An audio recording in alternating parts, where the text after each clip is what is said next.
सभेचं वातावरण मला बनवायचंच नाहीये, कारण हे एक कौटुंबिक आपला एक खळा बैठक आहे.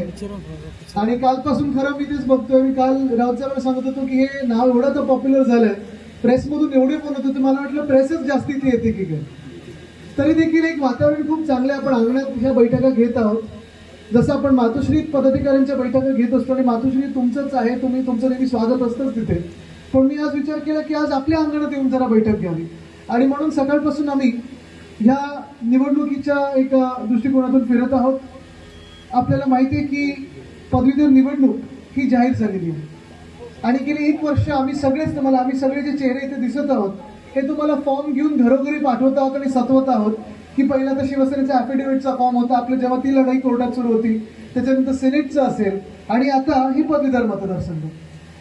पण मुळात गोष्ट हीच आहे की आपली तयारी जी असते ही खूप महत्वाची असते. पूर्वतयारी जी असते ही खूप महत्वाची असते. काही निवडणुका ह्याच तयारीवर जिंकल्या जातात.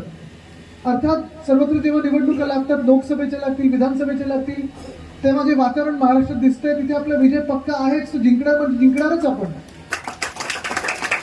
पण लोकसभा निवडणुका आपण जसे जिंकू, जसं विधानसभा जिंकण्याची तयारी आपण ठेवलेली आहे, तसं विधान परिषद देखील आपल्यासाठी महत्वाची आहे. आणि विधान परिषदेच्या निवडणुकीचा जर तुम्ही विचार करायला लागला तर मागच्याच वर्षी साधारणपणे 6 विधान परिषदा आपल्या महाराष्ट्रात लागल्या होत्या, शिक्षक आणि पदवीधर ह्या मतदारसंघाच्या. आणि 6 मधून 5 मतदारसंघ आपण महाविकास आघाडी म्हणून जिंकलेलो आहोत. कसब्याची जी पोटनिवडणूक लागली तिथे देखील 30-32 वर्षानंतर शिवसेना सोबत आली आणि काँग्रेस जिंकली. काँग्रेस, राष्ट्रवादी काँग्रेस, शिवसेना आपण सगळे एकत्र मिळून हा महाराष्ट्र पुढे नेण्याचा प्रयत्न करत आहोत. जे काही 1.5 वर्षात घडले हे तुमच्या डोळ्यासमोर आहे. 2 पक्ष फोडले, एक परिवार फोडला त्यांनी. जे काही गाळलेलं राजकारण खोक्याचं सुरू आहे हे सुरू आहे. पण हे सगळं सुरू असताना असं कुठेही वाटत नाही की आपलं सरकार आलंय किंवा महाराष्ट्राच्या हिताचं सरकार आलंय. मला तुम्ही सांगा, जर महाराष्ट्राच्या हिताचं सरकार गेल्या 1.5 वर्षापूर्वी बसलं असतं, हे खोके सरकार आहे, ते महाराष्ट्र प्रेमी असतं, तर वेदांता कॉक्समनला गुजरातला पाठवलं असतं का? एअरबस टाटाला तिथे पाठवलं असतं का? बल ट्रक पार्कला पाठवलं असतं का? वर्ल्ड कप फायनल तिथे अहमदाबादला पाठवली असती का? हो, जाऊ दिली नसती. आपल्या वानखेडे हक्काची फायनल ही जिंकलो असतो तर इथे झाली असती तर. पण आज चित्र हे आहे की कृषी क्षेत्र बघा तुम्ही. अजूनही मी आता पण ऐकत होतो पीक विम्याचे जे बागायतदारांचे प्रश्न आहेत ते तसेच आहेत, कोणी सोडवलेले नाहीत. तसंच मराठवाड्यात पण तेवढाच प्रश्न आहे. शेतकऱ्यांचा जेवढा गंभीर प्रश्न तेवढा उद्योगाचा प्रश्न आहे. एक सुद्धा नवा पैसा उद्योगाचा गुंतवणूक म्हणून या महाराष्ट्रात आला नाही, राज्यात आलं नाही. हे दुर्दैव आहे. आणि हे जर बदलायचं असेल, हे चित्र जर बदलायचं असेल तर ह्याला एकच उत्तर आहे, ते म्हणजे निवडणुका जिंकणं. आणि हे त्या खोके सरकारला कळल्यामुळे ही निवडणुकाच घ्यायला तयार नाही जातात. सिनेटची निवडणूक, किती लोकांनी काम केलं सिनेटच्या निवडणुकीसाठी मुंबई विद्यापीठाच्या? तुम्ही मला सांगा, आपण एवढे दंडकर फॉर्म भरल्यानंतर हे घाबरट सरकार एवढं घाबरलं की यांनी निवडणूकच पुढे ढकलली. सांगितलं आता कदाचित एप्रिलमध्ये झाली तर, पण आता निवडणूकच घेऊ नका. म्हणजे किती घाबरायचं. सिनेटची निवडणूक हिंमत नाही घ्यायला, महानगरपालिका हिंमत नाही घ्यायला, लोकसभा हिंमत नाही घ्यायला, एक सुद्धा निवडणूक घेत नाही. पण ही जी निवडणूक आहे ही अनिवार्य आहे, कारण ही इलेक्शन कमिशन, ज्याला खरं तर आपण entirely compromise commission of India बोललेलं आहे, ते तसेच वागत आहेत. प्रत्येक गोष्ट ही भाजप आणि मेंढीगटाच्या सोबत जात नाही. पण तरी देखील इथे निवडणूक घेणं गरजेचं आहे. आणि तुम्हाला आज लिहून देतो मी की ही निवडणूक आपण जिंकणार म्हणजे जिंकणार आहोत. जसं मुंबई पदवीधर निवडणूक आपण जिंकत आलो, अनेक वर्ष आपण ती निवडणूक जिंकत आलो, तिकडच्या पदवीधरांसाठी काम करत आलो, आपला आवाज बुलंद करत आलो. तशी कोकण पदवीधर देखील मागच्या वेळी देखील लढत होतो आपण.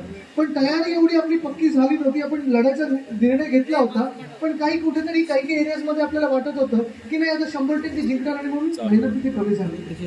आज जे मी सकाळपासून फिरत आहे त्याच्या आधी देखील आपले जे यंत्रणा प्रमुख आहेत किशोरजी, ते देखील उद्धव साहेबांना रोज रिपोर्ट देत आहे ना. आज जी काही मला तयारी दिसत आहे, जे काही आढावा बैठक मी घेत आहे, मला वाटतं मागच्याच आठवड्यात उद्धव साहेबांनी देखील एक बैठक घेतली होती. आणि ह्या बैठकीतून हे चित्र दिसायला लागलेलं आहे की शिवसेना ही पुढे आहे, आपण ही विजय हा प्राप्त करणार म्हणजे करणार. पण आज मी खास तुमच्याकडे ह्यासाठी आलेलो आहे की कधी असं होतं की आपण जेव्हा आपल्याला दिसायला लागतं की अरे आपण जिंकतोच आहे, तेव्हा कुठे ना कुठेतरी मनात एक आराम असतो आपला, अरे आपण जिंकतोय ना, आता कशाला, आता पुढचे 10 दिवस आहेत, 10 दिवसात विरोधक काय फॉर्म भरणार, 10 दिवसात मी नाही तो फॉर्म भरेल, 10 दिवसात मी नाही ती फॉर्म भरेल, असंच आपल्याला करून चालणार नाही. आजपासून जो दुसरा टप्पा सुरू होतो ह्या फॉर्म भरण्याचा, मतदार नोंदणीचा, तो खूप महत्वाचा आहे. आजपासून 9 डिसेंबर पर्यंत हा टप्पा आहे. आणि आपण घरोघरी जाऊन जेवढेही पदवीधर आपल्याला सापडतात, जेवढेही पदवीधर आपल्याला भेटतात, त्यांच्याशी भेटा, नीट बोला, त्यांना समजून द्या ही निवडणूक काय आहे आणि आपल्यासाठी मतदान का करणं गरजेचं आहे हे तुम्ही त्यांना समजून देणं गरजेचं आहे. कदाचित असं होईल की तुम्हाला पलीकडचे काही लोक दिसतील, भेटतील, त्यांचे मतदार म्हणून नोंदवू नका, नाहीतर आकडावाढ्याला आपण नोंदवा, तसं करू नका. पण आज खास करून जी महिला आघाडी आहे, युवती सेना असेल, युवसेना, शिवसेना, भारतीय कामगार सेना, स्थानिक लोकाधिकार समिती, ह्या सगळ्यांना आज मी अपील करायला आलेलं आहे की पुढचे 10 दिवस आपल्याला दिवस रात्र मेहनत करायची आणि जास्तीत जास्त फॉर्म भरायचे. काही लोकांनी 50 केले असतील ते 100 पर्यंत कसे पोहोचतील, काही पदाधिकारी ज्यांनी अजून 0 फॉर्म भरले असतील ते कमीत कमी 30 पर्यंत तरी कसे पोहोचतील त्याच्यावर तुम्ही विचार करा, कारण ही निवडणूक फार महत्वाची आहे. परत एकदा मी सांगतो, उद्धव साहेब ज्यांनाही तिकीट देतील, आज महत्वाची गोष्ट हीच आहे की आपली यंत्रणा प्रमुख रोज रिपोर्टिंग करत असताना ही निवडणूक जसं आपण घरोघरी जातोय, तुमचा चेहरा तुमच्या मतदारांना दिसेल, भेटता येईल, त्यांचे काही इतर प्रश्न जे असतील तेही तुम्हाला समजून आपल्याला आमदारांना, खासदारांना सांगता येतील. पण आजपासून पुन्हा एकदा घरोघरी जाऊन हे जास्तीत जास्त नोंदणी करण्याचा प्रयत्न करा. कधी कधी असंही होतं की आपण दुसरीकडे जातो, दुसऱ्यांच्या घरी जातो, फॉर्म भरण्याचा प्रयत्न करतो, पण आपण आपल्या मित्रांमध्ये, आपल्या परिवारामध्ये विचारायला विसरतो अरे पदवीधर कोण आहे. बरं, तुमच्यातले काही लोक असेही असतील जे मुंबईत आहेत, जे मुंबईत काम करतात, जे मुंबईत मतदान करू शकतात, त्यांचा संपर्क आम्हाला जोडून द्या, कारण तिथे पण आपली हीच निवडणूक लागलेली आहे. तिथे पण जोडून दिलं तर ही सीट आपली तिकडची आणि इकडची ही 100% आपली पक्की होते.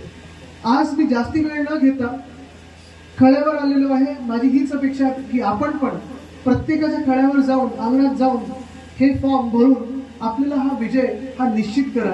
एवढंच मी आज तुम्हाला अपील करायला